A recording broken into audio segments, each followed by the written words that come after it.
अब जो हमारा लास्ट टॉपिक है दैट इज़ द डाइपोल, आज के लिए लास्ट, इन यूनिफॉर्म, ठीक दिख रहा है, एक्सटर्नल फील्ड। वो कह रहा है कि हमने एक डाइपोल मान लिया और उसको यूनिफॉर्म एक्सटर्नल फील्ड में रख दिया तो हमारा रिजल्ट क्या आएगा। देखो, जो डाइपोल है हमने उसको क्या किया, इलेक्ट्रिक फील्ड लाइन में रख दिया। और इलेक्ट्रिक फील्ड लाइन कौन सी है, यूनिफॉर्म है। जो मैं आपको इलेक्ट्रिक फील्ड लाइन दिखा रहा हूँ ये लगभग यूनिफॉर्म है, लेकिन यहाँ पर देखो गैप ज़्यादा हो गया तो नॉन यूनिफॉर्म बन जाएंगी।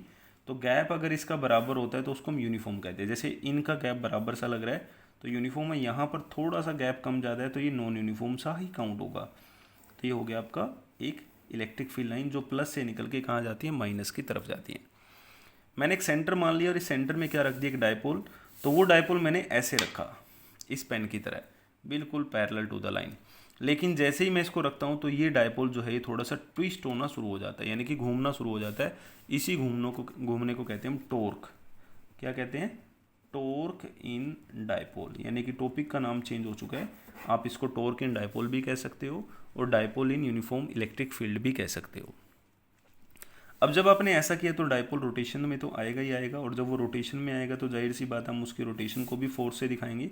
तो ये आगे भी जाएगा और ये इधर भी जाएगा, यानी कि दो तरह के फोर्स लगेंगे। रीजन, क्योंकि डाइपोल में यहाँ क्या है, माइनस का साइन है, यहाँ क्या है, प्लस का साइन है, राइट। माइनस का क्यू, प्लस का क्यू, राइट। और इसके बीच का गैप क्या है, ए और ए। ये पूरे का पूरा डाइपोल हो गया ना, ये डाइपोल है, ये माइनस का साइन, ये प्लस का साइन, ठीक है। गैप क्या हो गया, ए, ये हो गया इसका ओरिजिन। अब देखो E इज इक्वल टू क्या होता है, एफ अपॉन क्यू। तो एफ इज इक्वल टू क्या होगा, E इंटू क्यू, क्योंकि यहाँ पर क्या लग रहा है, फोर्स लग रहा है, किसके कारण, इलेक्ट्रिक फील्ड लाइन के कारण। तो जो फोर्स है वो यहाँ पर क्या आ रहा है, E इंटू क्यू, कौन से साइन के कारण, प्लस के कारण, राइट। और इधर जो आ रहा है आपका एफ, वो क्या आ रहा है, E इंटू क्यू, कौन से के कारण, माइनस के कारण। और इसी के कारण वो ट्विस्ट होता रहेगा, बार बार अट्रैक्ट होता रहेगा, घूमता रहेगा, और ऐसी रोटेशन से फिर वो आगे बढ़ता रहेगा और रोटेट होता रहेगा। यानी कि जो मॉलिक्यूल होते हैं डाइपोल के वो ऐसे ही रोटेट होते हैं। और कब रोटेट होंगे, जब एक्सटर्नल इलेक्ट्रिक फील्ड मिलता है, दैट इज़ द, ये लाइन जो है ये एक्सटर्नल इलेक्ट्रिक फील्ड की है, ठीक है। ये है एक्सटर्नल इलेक्ट्रिक फील्ड।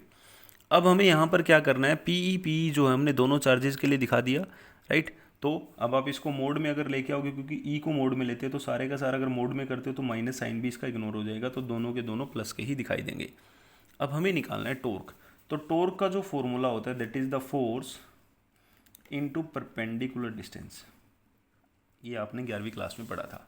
तो फोर्स या तो ये मानो या ये मानो, इसके साथ परपेंडिकुलर डिस्टेंस, ये लो भाई हमने परपेंडिकुलर डिस्टेंस बना दी और इसको मैंने इसके साथ ज्वाइंट कर दिया, तो ये है आपका ओ पॉइंट। अब हम परपेंडिकुलर डिस्टेंस पे भी कुछ नाम दे देते हैं, that is the C point. तो हमें पहले ये निकालना पड़ेगा, ठीक है। अब ये कैसे निकलेगा, ये निकलेगा पाइथागोरस थ्योरम से, राइट। अब हम इसको निकालने के लिए क्या कर रहे हैं, हाँ जी, टाउ इज इक्वल टू कोई भी एक एंगल लगाएंगे, ठीक है। और एंगल कौन सा लगा देता हूँ मैं, यहाँ पर कोई भी एंगल लगाना है आपको। मैं एक एंगल कंसीडर कर लेता हूँ, that angle is known as the theta, ठीक है। इस एंगल को क्या नाम दे दिया गया, थीटा नाम दे दिया गया। और मैं यहाँ पर साइन थीटा निकालने वाला हूँ, ठीक है। क्योंकि साइन थीटा अगर लगाऊंगा तो परपेंडिकुलर अपॉन एच लगेगा, तो परपेंडिकुलर की वैल्यू ये है और यही हमें टॉर्क में चाहिए। तो मैं यहाँ पर क्या कर लेता हूँ, we know from triangle, triangle का नाम रख लेते हैं कोई भी, that is the C, C के बाद ए के बाद बी, सी ए बी, ठीक है। तो क्या बनेगा, यहाँ से हमारा जो टर्म बन रहा है हमारा वो क्या बन रहा है, sine theta is equal to perpendicular, perpendicular is what, B C upon perpendicular upon H A B.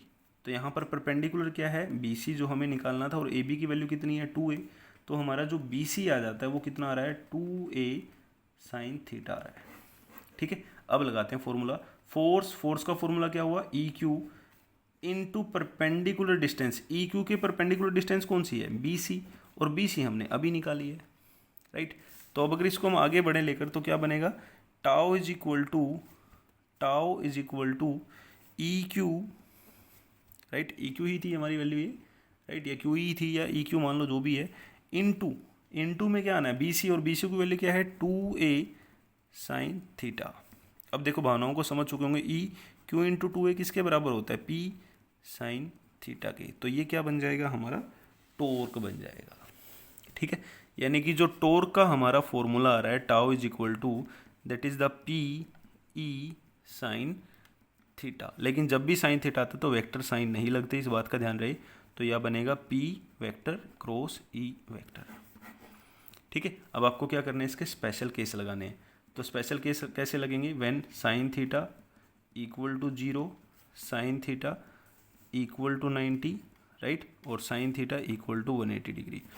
सिर्फ ये आपको वैल्यू निकालनी है। 0 पे वैल्यू 0 आएगी, 90 पे वैल्यू मैक्सिमम आएगी और 180 पे वैल्यू मिनिमम आएगी। बस इस चीज़ का ध्यान रखना है। तो ये हमारा होगा टॉर्क।